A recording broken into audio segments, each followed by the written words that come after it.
Hello guys, good evening sa inyo lahat. Coach Carl here. Another day, another market overview ngayong July 23, 2024 at 9 p.m. No? So, gusto ko lamang po kayong um, sana po ay mag-ingat po kayo palagi. Medyo malakas po yung ulan ngayon at mayroon akong mga nakikita nagbabaha na somewhere or sa ibang lugar. No?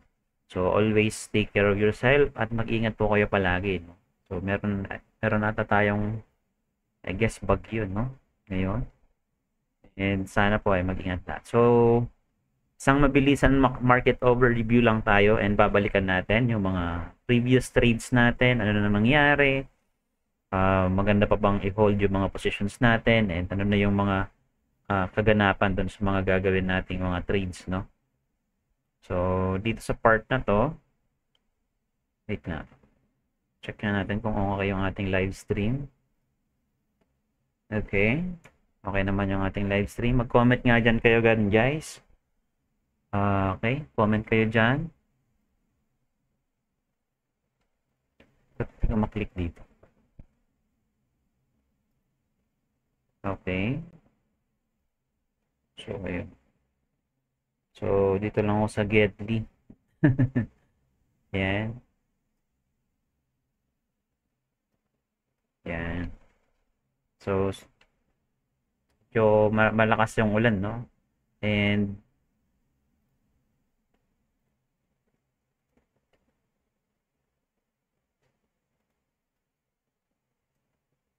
okay. Medyo malakas yung ulan natin. So, take care guys, no?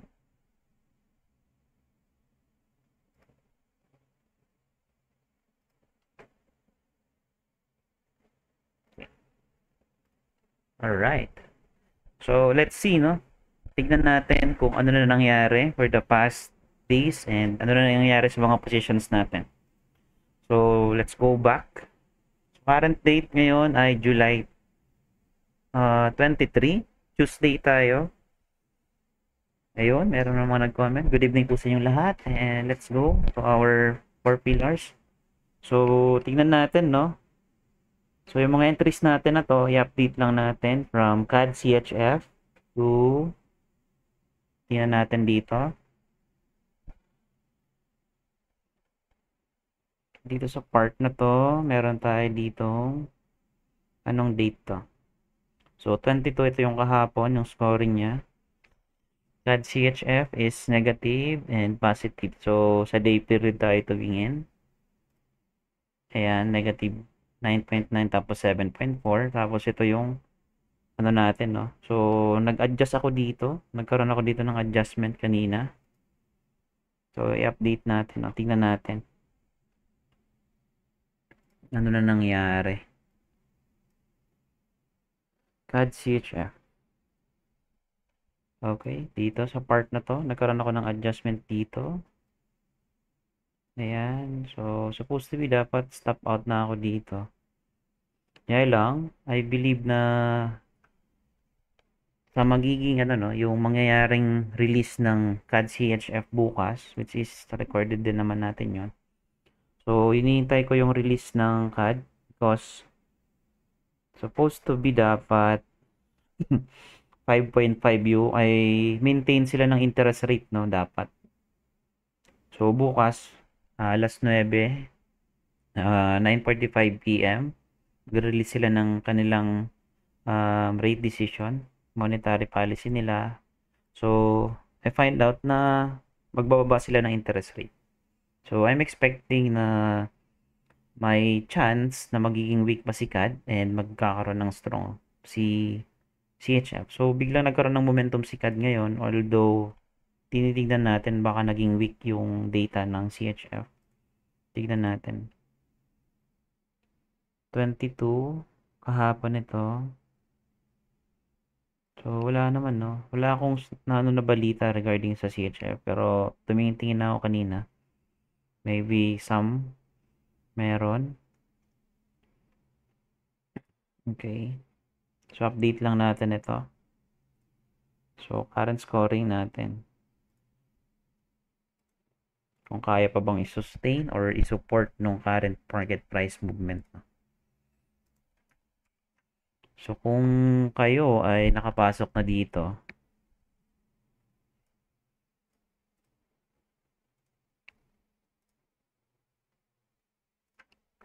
Canada. So, bearish pa rin siya. Pero malakas yung momentum niya. So, sa Canada, meron siyang momentum ng H1. So, intraday, good for buying for short term siya. Pero for long term talaga is weak pa rin siya, no? Then sa CHF naman, naging weak siya. So, ito yung data and update. So, if you find it, ganito na yung scoring natin. Malaki yung chance na, ano to pullback to ng intraday. Okay? Pero for the long term pa rin talaga is, kinakapitan pa rin natin yung release ng um, interest rate nila bukas. So, we're expecting na magiging bearish pa rin yung Canada. Since dovish sila, no? So, scoring tayo dito.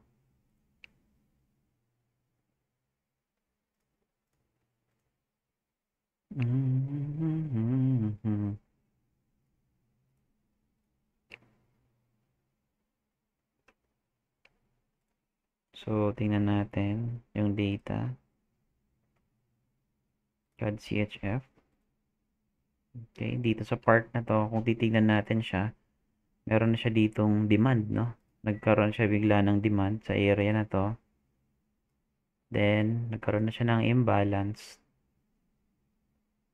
So, nag-break siya ng structure, no? So, tignan natin, no? Kung ano yung magiging result nito bukas. So, may stop loss naman tayo dyan.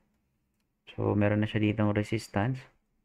Kung titignan natin yung scoring sa day 1, may validation siya na pwedeng pasukin to for buy, no? So, ito, part na to ng hedge natin. So, meron tayong buy, meron din tayong potential sell, no? So, importante sa lahat is minamanage natin yung ano natin, yung loss limit lang natin, no? Okay, so meron na tayo dito demand sa H1 period to. So, ito na yung pag-shift, no? Kung mapapansin niyo, nagkakaroon ng shifting yung market. Depende din, no? Sa kung ano yung magiging galaw niya.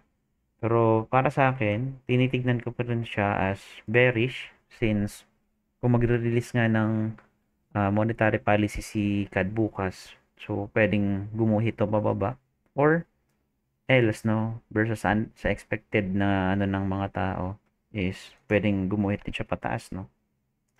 So, anything will happen, no? Possible will happen. So, dito, magkakaroon ako dito siguro ng mga adjustment sa mga entries ko nandito.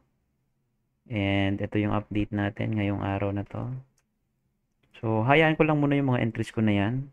Right up until magkaroon ng changes talaga na sa scoring for long term. 9, 12.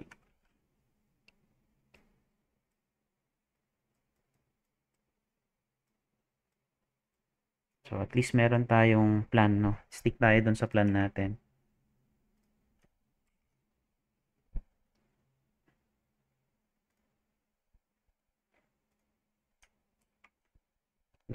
Ayaw, pre.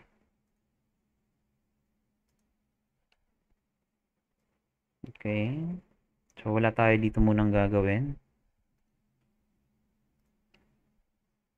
Not unless mag-continuous na talaga siya pataas. So, out na tayo sa sell. Then, buy naman tayo ngayon. So, pero kung tignan natin yung day 1 period niya,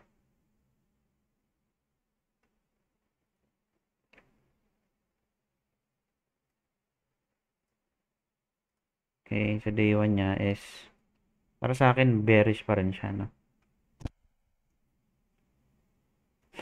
Pero nag-bonus na siya dito sa support, no? May support siya dito. Sa area na to, strong siya. Magbabasag yan. So, expected na yung price mag-retrace siya. Then, bukas, tendency, pwedeng bumasag siya dito. Mag-contract siya. So, yan yung expectation natin, no? Yung in-expect ko na gagawin ng CAD CHF. So, next tayo. So, wala tayong gagawin dito. Update lang natin. So, in terms of scoring, sa day 1 niya ay CAD natin ay 9.9 pa rin and 5.3. Copy ko na lang ito para mabilis.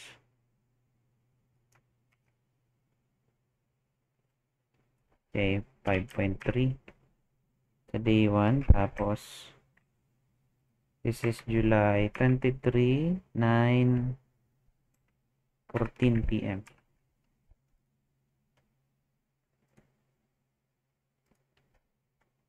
Okay. Continuous lang natin. Save. So, dito naman sa part na to, yung next natin na titignan ay NCDJPY, no? Tingnan natin yung mga previous trades natin. Okay, July 17. Yung latest na lang. So, di tayo nakapag-add dito. Walang codes. Ranging siya. Then, nag-GP1 tayo dito. Kahapon. So, tingnan natin kung inabot. NCD, ano ba yun? NCDJPY. Okay. Alright. So, isa lang yung nakapasok natin sa NCDJPY, no? So, dapat meron tayo dito pero hindi tayo nakapasok dyan. That was July 11, 17, tapos kahapon, no?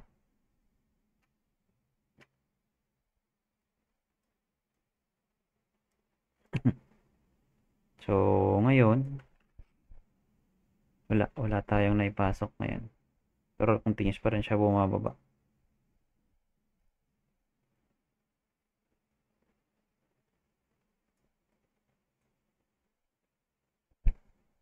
So now, so current hold position natin is around, ano na to, 800 pips na siya. So, kanina umabot na to ng 1,000 pips yung in-hold natin na position. Okay. So, accumulated siya, no? Accumulated na, ano yan, pips.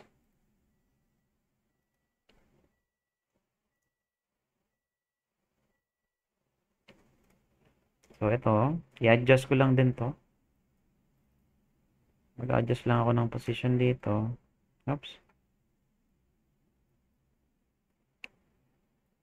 So, meron na siya dito. Meron na dito, no? Adjust lang ako dito.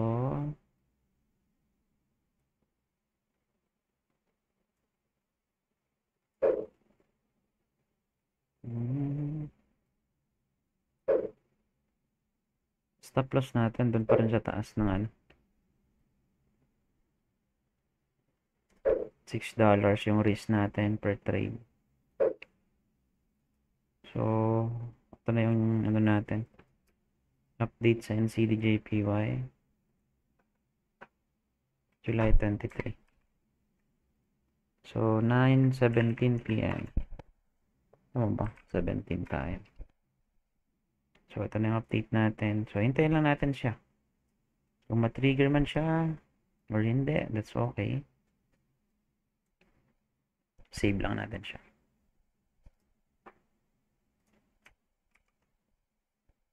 This time. So, kaya ginagawa natin to because yun nga, nagbibuild tayo ng confidence. Especially, magiging tulong ito dun sa mga nagsisimula pa lang or matagal na sa trading. Then, hindi pa talaga confidence. No? Pag meron ka kasing data, napaka-importante nun. No? Check natin sa scoring. NCDJPY. If, okay, malakas yung bullish. NCDJPY, may running na, ano no? Continuous pa ba yung data na lumalabas sa sentiment na hit, no? Supposed to be dapat pababa yan eh.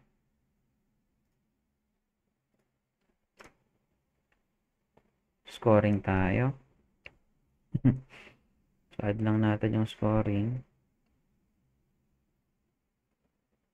So, yung positions natin, umaabot yan ng weeks. Minsan, buwan pa, no? NCD, negative and positive 9.9. So, malaki. Ay, sorry. Okay. Dito ko na lang. Copyahin ko na lang to. Para mabilis. Ganun pa rin yung scoring niya. Nabago lang dito yung date at oras. Wala. Ito lang date.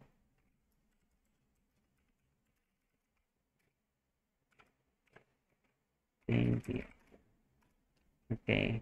Continuous pa rin. Bearish siya. Bias pa rin natin dito ay bearish. So, just GP code. Same pa rin naman. Yun pa rin yung plan natin. ISGP1 pa rin. Save.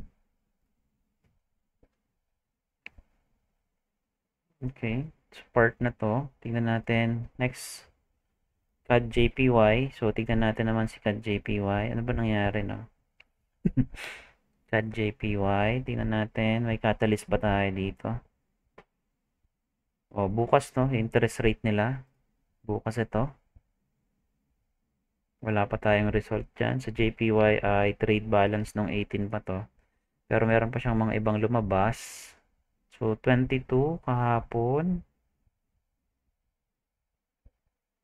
And then, 24 din, no? Meron silang PMI. Okay. Sa part na to, tingnan natin yung mga positions natin dito. So, dito tayo nagsimula, 17. So, nakapasok tayo ng 18. 18 ba? Nakapasok tayo? Yes, 18. Nakapasok tayo. CAD JPY. So, bias natin dyan ay bearish pa rin. Mag-sell tayo. Then, pagdating kahapon, nandito na siya. May added tayong code ng GP 5.1. Then, tingnan natin ng scoring. 9 tapos. So, bearish pa rin siya. So, double check natin. CAD JPY. Tama. Saan na yung CAD JPY natin? Nandito. So, yung CAD JPY natin, dito sa part na to.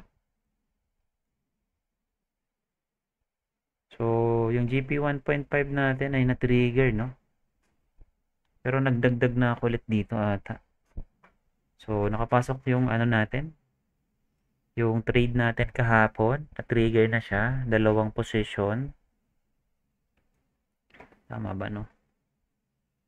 Then, nagdagdag pa ako dito ulit. Dagdag lang ng dagdag kasi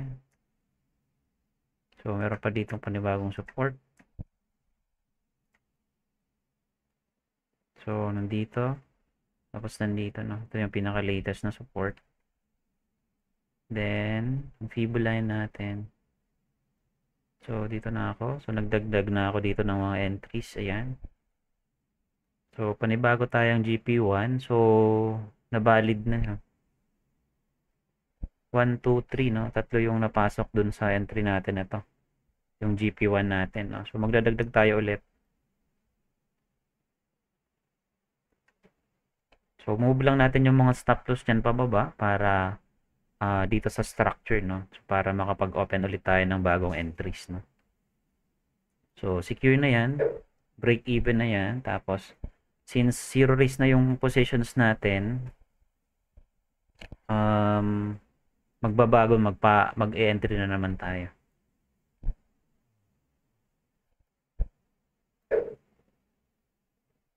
So, bukas, titignan natin kung magkukontinuous pa siya, no?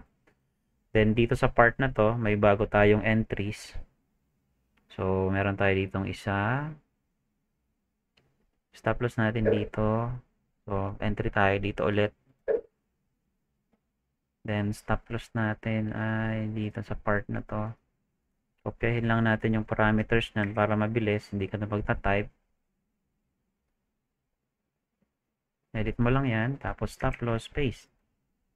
Okay na yun. Tapos, meron pa dito sa edit. Then, paste. Yun, pasok na agad. So, nagdagdag tayo dito ng panibagong entry. CAD JPY. Date. So, ito yung kagandahan pag nagre-record tayo, no? Lahat ng data and information is meron tayo.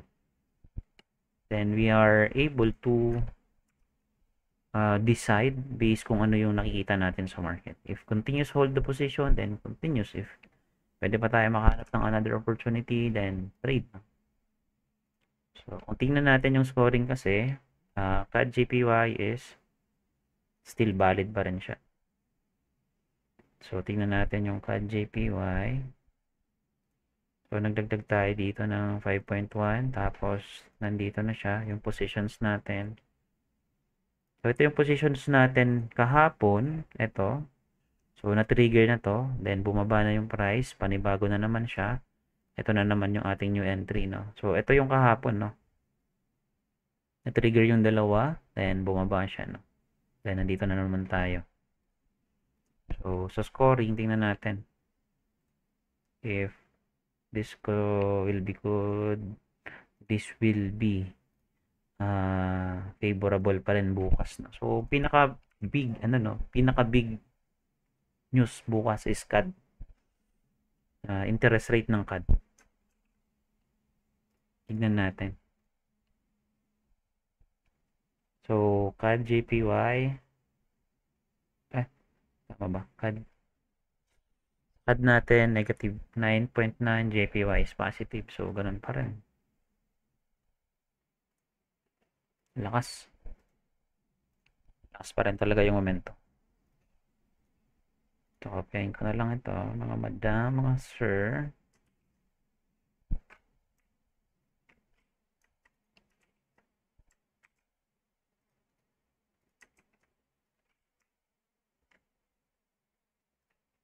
Okay, 23, 926.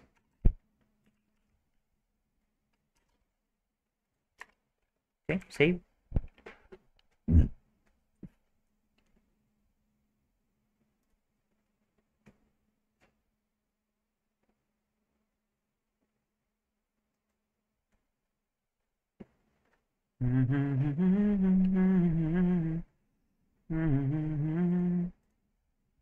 Okay, NCDCHF naman tayo. Tingnan natin, may catalyst ba to? 22, lumabas na to. So, ito yung na-check natin kahapon. 29 pa yung year over year. Itong kagandahan, meron tayong ganitong record, no? So, mabilis nating makikita. Ano yung mga sunod nating i-check na catalyst. Then, yung mga natin data na yan. So, hindi naman to basta-basta nagbabago up until mag-release na naman sila ng panibagong data. So, ito yung unang entry natin ng 18. So, nakapasok ba tayo dito? So, hindi tayo nakapasok dito. Ang naiwanan tayo dito. Tapos ito, iwanan talaga, pre. Ito yung kahapon. Tingnan natin. Ano ang pair yun? NCDCHF. NCD.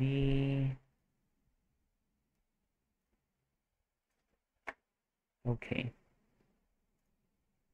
Alright. NCDCHF. So, hindi pa rin na-trigger yung positions natin.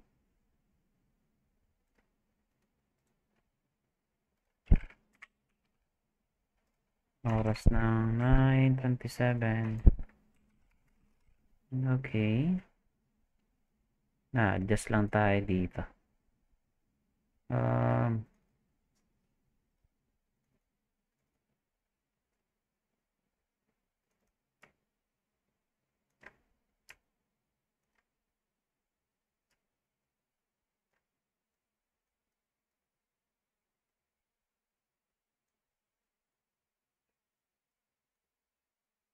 So, adjust lang tayo. Adjust ko na pala to, no? So, still GP1 pa rin to. Pero hindi na ti-trigger. So, meron tayong entry doon eh. NCD, JPY. So, ito. Isa lang yung na-trigger nung 18. Kailan yun? Kailan yung 18? Sell. Tama ba? NCD CHF pala. Walang na-trigger sa NCD CHF na entries natin. My gosh. Naiwan tayo. Iwan lahat ng entries natin. Pero okay lang yan. At least nakita natin yung mga ganong opportunity sa market. So, update lang na natin to. Yun lang yung gagawin natin dito. Let's make it update.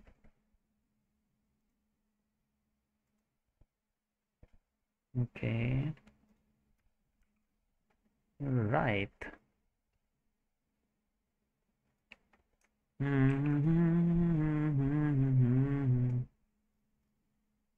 Alright.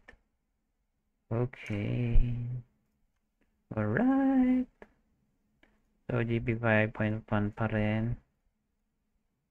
Then,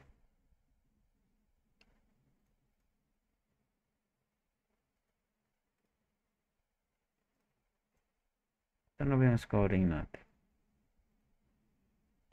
NCD to. Canada pa to.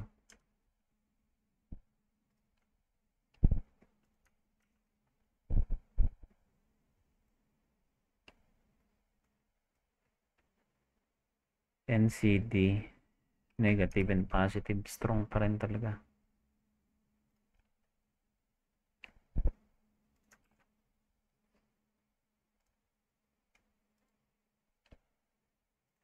Palitan natin to. CAD pala yun. Okay. Wala tayo na entry sa C. Saan na sana yun? Tingnan natin, NCD-CHF. Ilan na yung tips na movement nun? Hindi natin nasabayan. Ay, ba't JPY? Mali. Sorry. Mali yung data na inaano ko. Sorry guys, no? NCD-CHF pala. Ba't NCD-JPY? Hala, na-close ko. Yun lang. Ito, sorry.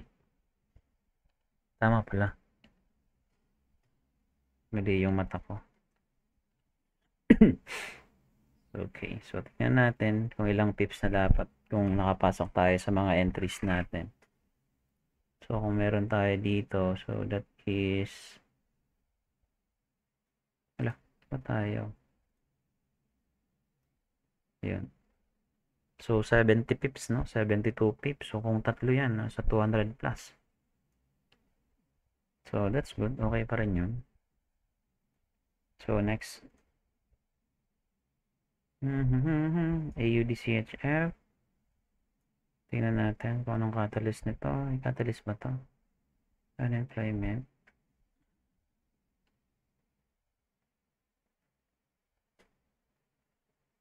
So, mataas yung unemployment nila. Ano yung mga note next? Bukas din, meron din silang PMI. Then, JPCHF, same pa rin naman to. Retail sales. Sa 29 nata to eh. Ayan, 29 nga. 29 na yung next mga catalyst nila. So, bearish talaga. Contraction si AUD. So, ito yung mga entries natin last time. So, dito yung 18. Tingnan natin kung nakapasok tayo ng 18. Mayroon na pasok. Isa lang. Tapos, yung next update natin nito ay 22 na. Kahapon. Then, nagkaroon tayo dito ng GP1 ulit. GP 5.1. Kahapon, no? Check natin. Anong ang period? Limutan ko. AUDCHF. AUDCHF. So, wala. Hindi na-trigger yung ating positions. So, wala dito yung balance. So, i-update lang natin to. Ito yung panibago niyang support.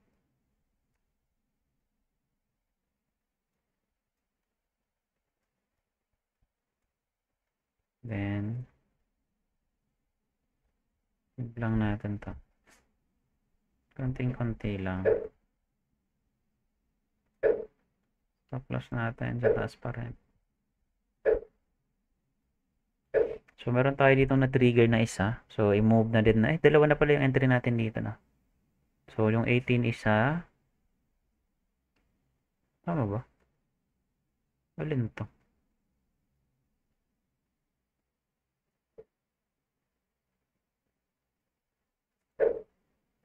Mga stop loss doon. So, pwede na natin i-move yung stop loss natin dito sa part na to. So, set as safe mode na din siya.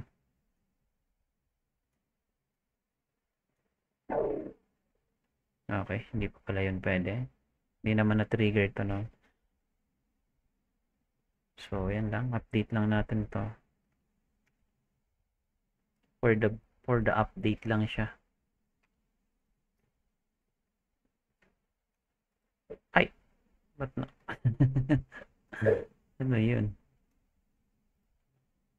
So, 22, 23 ngayon. Tapos, around 9:35 p.m. So, yan. So, GP1 pa rin ito.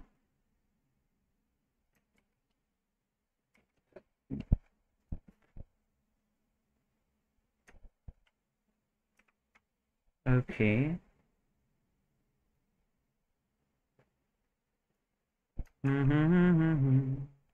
Ay, yun. So, update natin to. Dito sa part na to. Adjust lang natin, no? Pero magbe-base pa rin tayo no, kung ano yung scoring. Kung kaya pa ba niyang i-support or what, no? AUD CHF.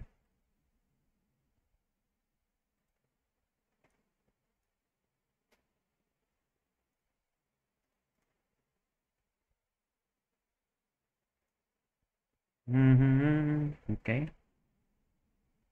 Bearish. AUD natin. So, sa average niya ay mataas pa rin yung negative niya.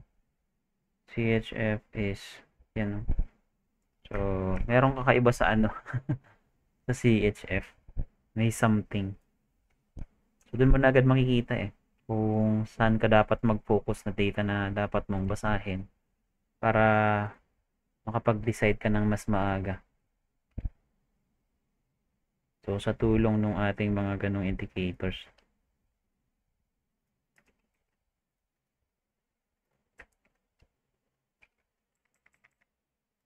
Five point rin to. 5 na lang to. Sabihin bumaba.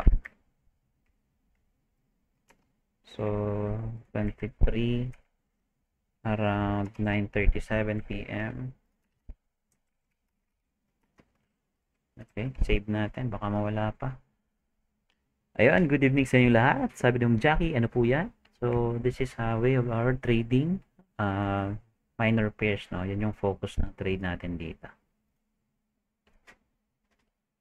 Wow.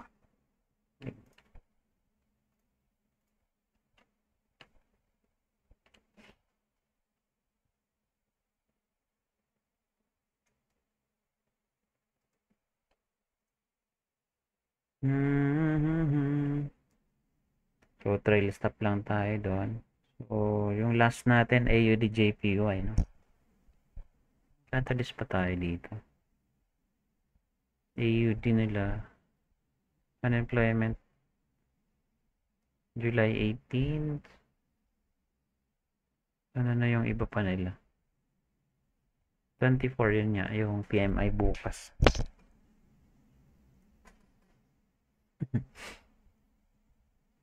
Then, sa part na to, tingnan natin na. Okay, 18. 19, no? Nakapasok tayo ng dalawa. Tapos nung 22. Okay. 22 ay 19 na pala to, no? Hindi pala akong reading ng 22 dito. Huh? Ba't wala? AUD JPY.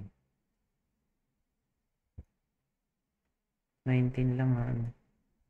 Wala ako ng ano 22. Ba't ganito? What? What?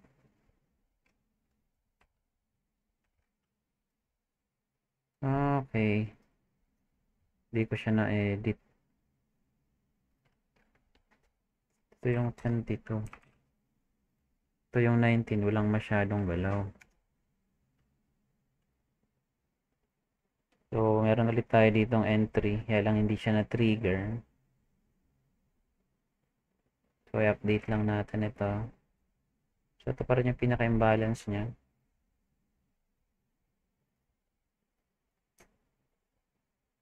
Wala akong support doon.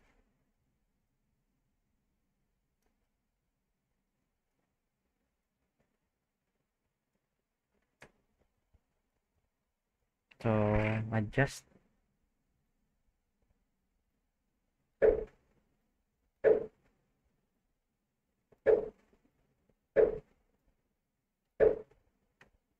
So, pala ito na ano, papalitan. Sorry.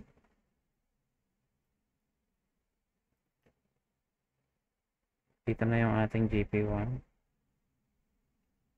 Pero yung mga entries natin dito, tingnan natin. So, meron tayo isa, dalawa sa taas. Goods na din. Meron tayong dalawang nakasabay.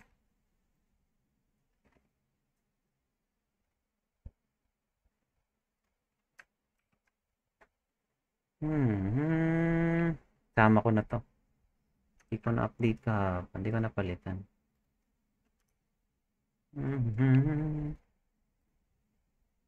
So, ganun pa rin. Data. AUDJPY.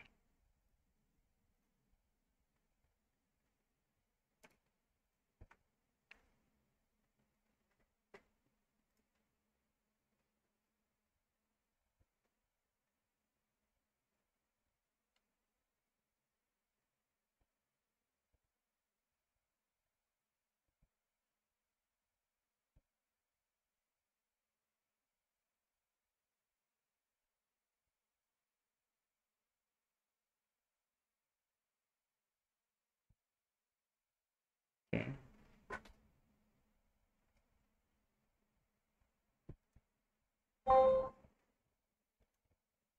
Alright. Spark na to. Tingnan natin, no? Okay. Let's make some updates.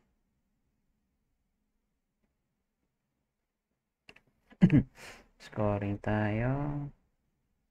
Pares na din kanina. AUD.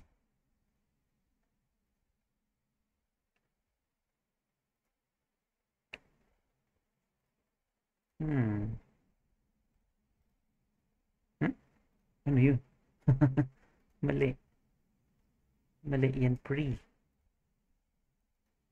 So, update natin ito. So, ganun pa rin, no? Negative 9.9. So, bearish pa rin siya.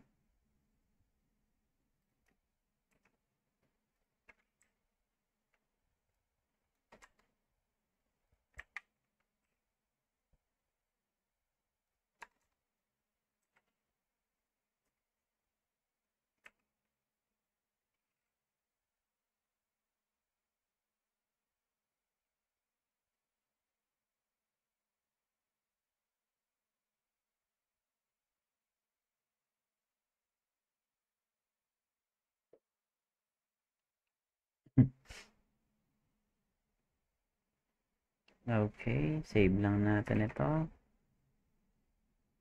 Ayan. Yan na. Yung current positions natin ay parang na tayo ng mga 800 pips. Goods. So, marami pa tayong entry sa baba. So, yung iba, aalisin ko na to pag hindi na kayang abutin ng ating mga position.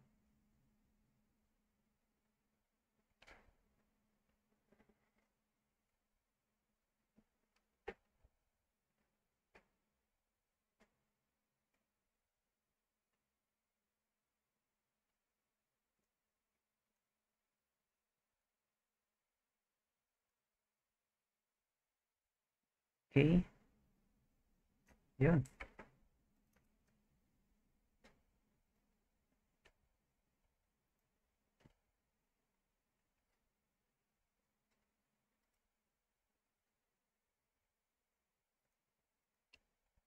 Mhm.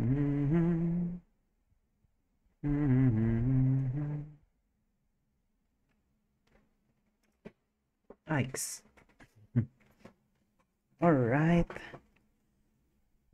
Ah, update natin.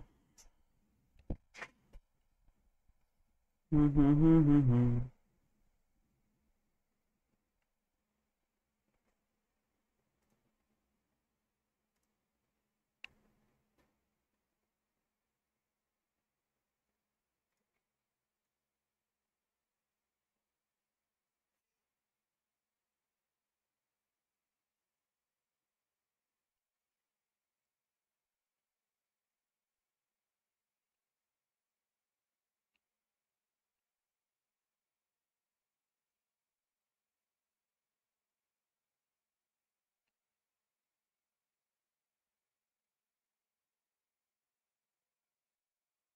Mhm. Ayan, may tanong ba kayo? May katanungan ba sa ating comment section?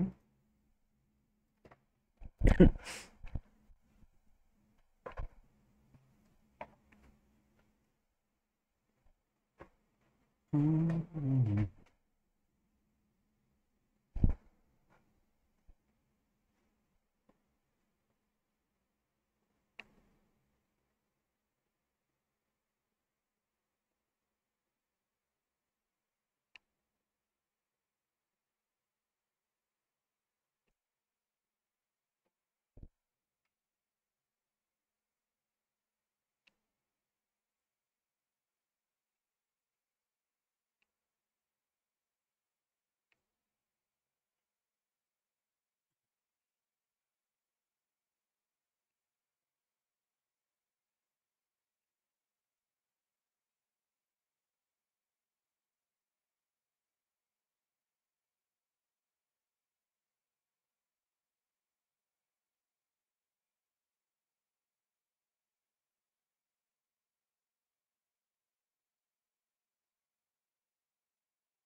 Ay, sa gitna.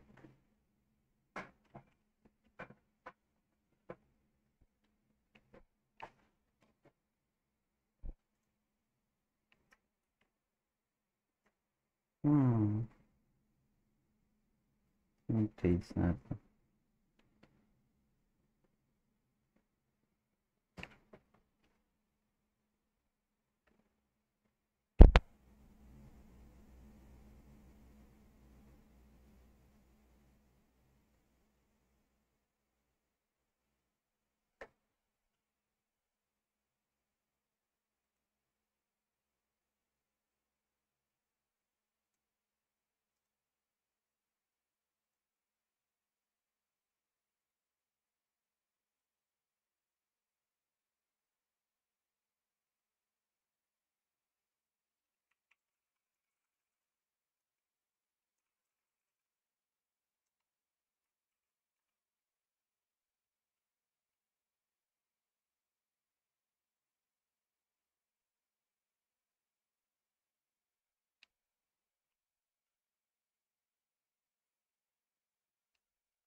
Mm,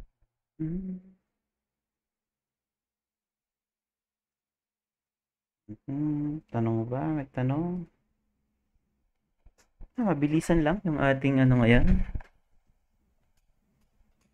Ano bang pwede nating gawin pa? Or pinaka hinihintay talaga natin ay bukas, no? Yung decision ng Canada. Tingnan natin.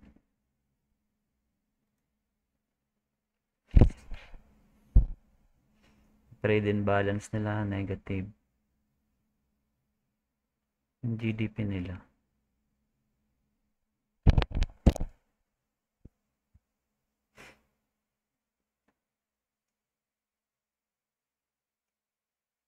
Labor. Labor nila mataas. Employed nila.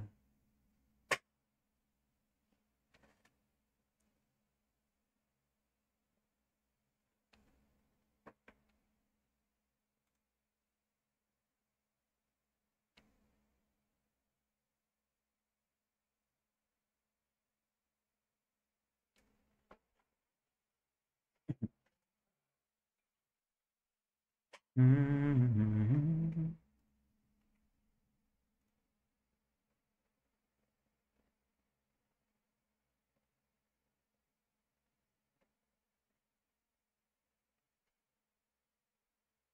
Mm-hmm. Mm-hmm.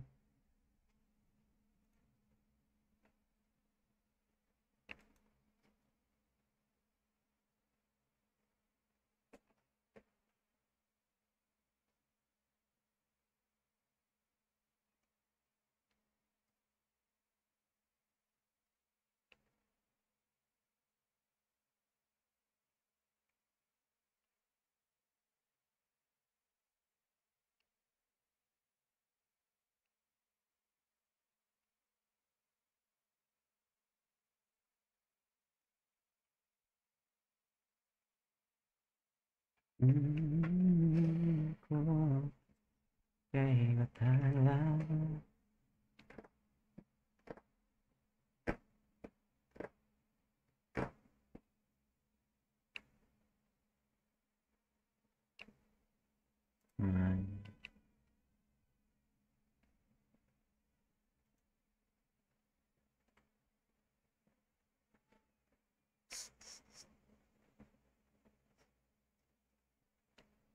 Ano supply nila ay bumababa. Mm.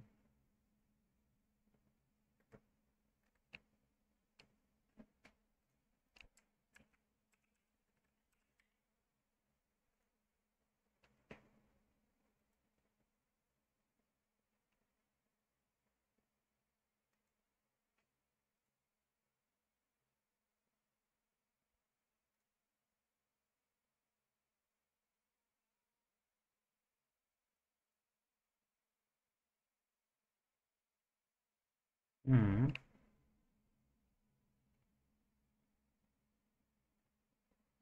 Nagbababa pa sila ng interest rate. Yes, yes.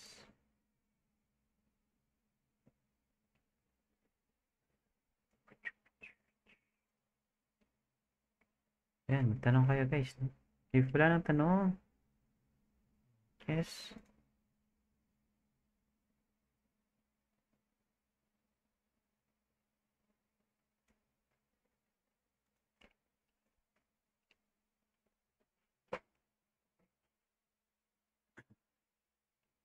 Okay.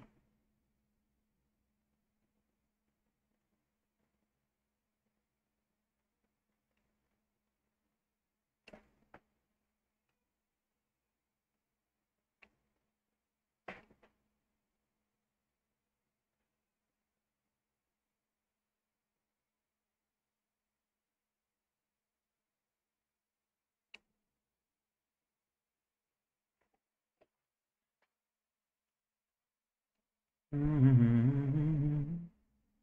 Mm-hmm.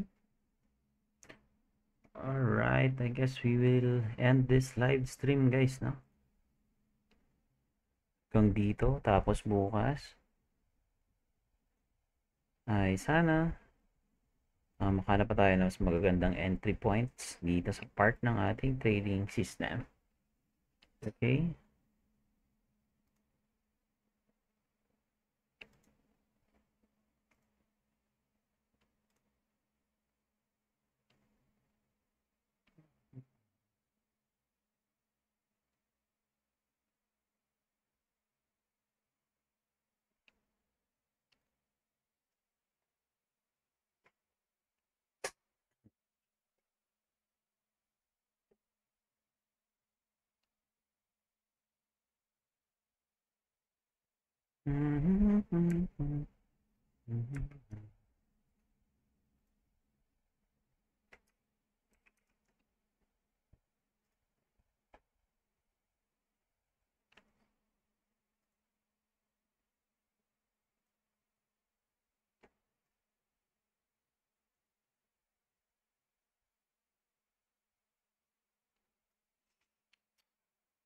That would be all guys. Maraming salamat sa inyong lahat sa pag-tune in sa ating gabing ito. Sa gabing ito, no? Maraming salamat sa inyo. So bukas ulit. Maraming salamat. Tingnan natin bukas yung update ng CAD kung ano mangyayari.